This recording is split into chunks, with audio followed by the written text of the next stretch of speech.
Hello and welcome back to another video, guys. Now that's right, today is time for another movie review. So in preparation for March's big movie release, Godzilla vs. Kong, I've decided to review all of the Warner Brothers monster movies. So that's right, we're going to start off with, of course, only the ones that are involved in this universe that Godzilla vs. Kong is set in. So we've got Godzilla 2014, which we're going to be talking about today. Then we've got Kong, Skull Island, followed by Godzilla King of the Monsters. And then, of course, in March, as soon as I'm able to see Godzilla vs. Kong, I'll have a review for you guys.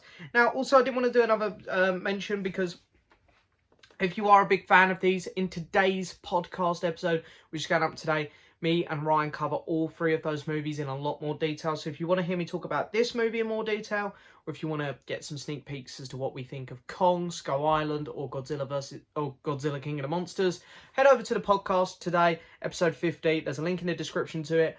And yeah, you'll be able to hear me talk about this movie in more detail, along with Skull Island and King of the Monsters. But nevertheless, let's get started with this movie. So this movie is directed by Gareth Edwards. Now, most people probably know Gareth Edwards from the film he done 2 years after this. He done Star Wars Rogue One, which is my favourite of the Disney Star Wars films. I think Gareth Edwards is actually a really underrated director. I haven't really seen people talk about him much since Rogue One. But, you know, he had this film and Rogue One back-to-back where, funny enough, Ryan said this in the podcast and I completely agree with him. I'm gonna sort of piggyback off what he said here a bit and say, this man captures size really, really well. Like, obviously, Rogue One is mainly, it's about the Death Star. And this Godzilla, he's a big, big lizard. And size-wise, in both these movies, it captures it so well. He captures how menacing and how much of a threat these things are. Like, with the Death Star covering the sun of Jeddah before it destroys the city of Jeddah. And here, Godzilla, there's just bits where, like, they shoot flares up in the sky and then you just see this huge thing come into frame and it is just Godzilla's leg. In terms of size and scale, Gareth Edwards captures these things perfectly. Also, I think he genuinely is a really good director, though. He's got, for these big blockbuster Hollywood movies, he's a lot better than a lot of others, I think. I think he's seriously underrated because he keeps really good pacing throughout his films. He does really good character development for the most part as well. Even when he's juggled with characters, because unfortunately for this film and Rogue One, both films have characters which are only present for one movie.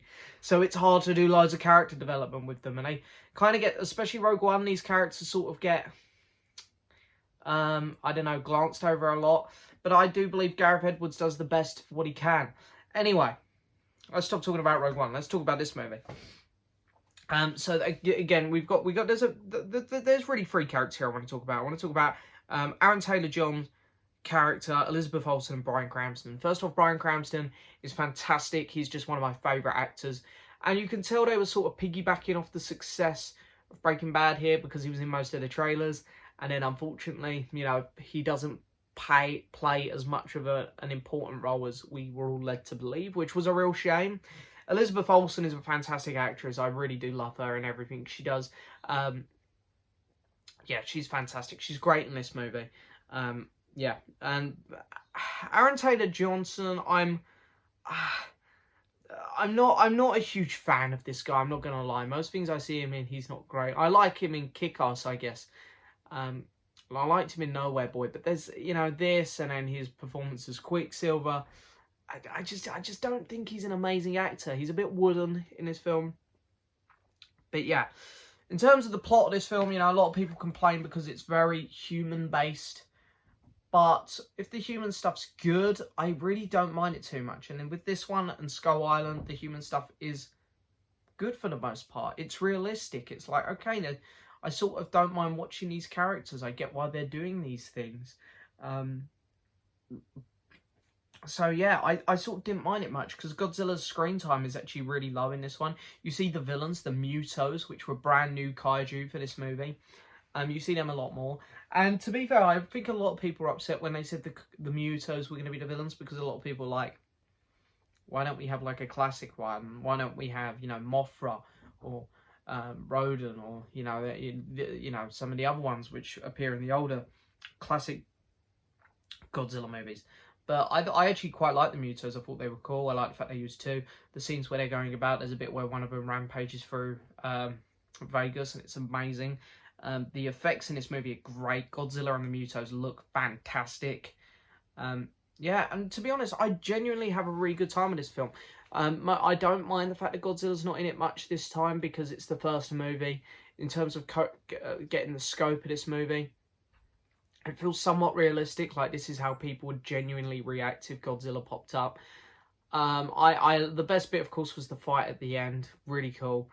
But yeah, I think overall I genuinely have a good time with this movie. It feels very grounded. It feels as a starting film. I think it started this little franchise off really well.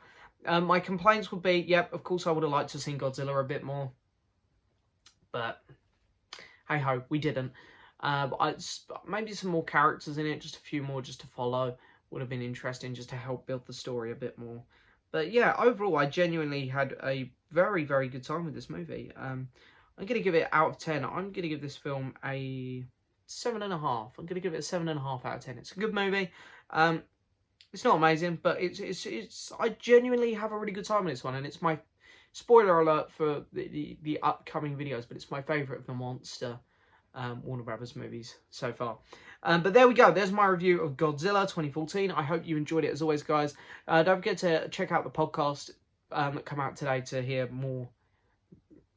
Me and Ryan go over this movie in more detail, and of course Skull Island and King of the Monsters.